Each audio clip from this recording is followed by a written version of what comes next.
Hello and welcome. I thought we would talk a little bit today about changing our eating. So many people that I work with talk about, I don't know what normal is. I don't know how to eat normally.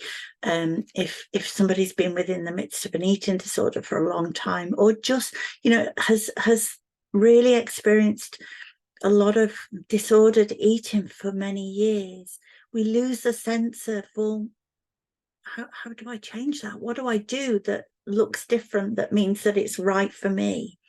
And I think right for me is a key phrase, because I think normal's always unhelpful, because it induces comparison. We start looking at others and think, well, I must be getting it wrong because I'm not eating like them, or I must be getting it wrong because I don't look like them. Or so I think that it's about what matters to you, what matters to us as individuals. And I think for me, there are three key things to think about when we're looking at changing our eating and how do we change. And I think without a doubt, often when we're working with eating disorders, we see that meal plans can be really helpful. Now, they can become part of the problem if we use them for too long. But meal plans, if they act like a bridge from where we are to where we want to go to, can be really helpful in creating routine and creating a sense of order when we've been experiencing disorder for a long time. But I think there are three considerations. The first is what matters to us, what matters to our body. So it's about connecting to our body. How does our body feel? What do we want from it? What does health mean to us? So it's asking those questions about, what does connection to my body, what does listening to my body look like? How do I know when I've had enough? How might I know when I need to eat? How might I know when I need to drink? And that leads us into an awareness of our past learning.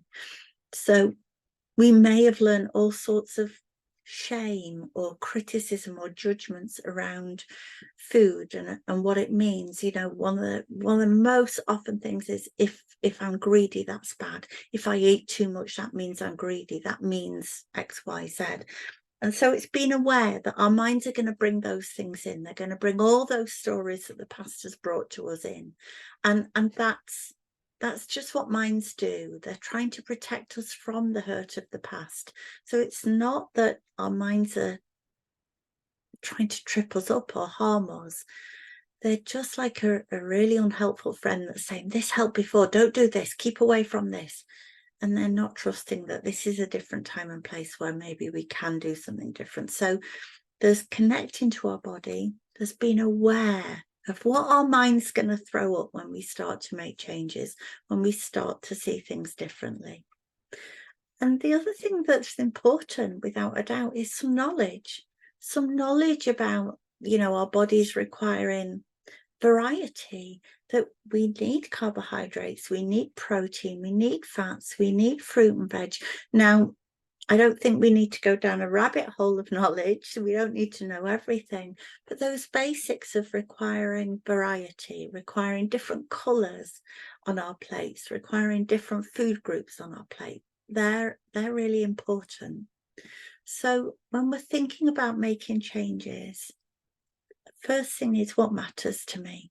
What kind of life do I want, and where do I want food and my body to fit into that life? Not what matters to society, not what matters to other people, not what judgments are being made so that my relationship with my body and food remains restricted. What do I want from my body? What do I want from health and well-being? What do I want from freedom? And then we look at connection to the body, awareness of what our mind has learned and will throw up at us that could get in the way if we're not aware, and a little bit of knowledge and information about what our bodies need in terms of nutrition and nourishment. So have a play about with those three things. See what occurs to you. See what's going on. See what your mind throws up. Be curious. Don't have to be judgmental or angry about what your mind does. That won't help. But open up some space for it to say what it says, and know that it's just there doing what it's always done to try and protect you. but come into the now and know that this is a different time and place. You're looking for something different from what your mind gave you in the past, and see where that takes you.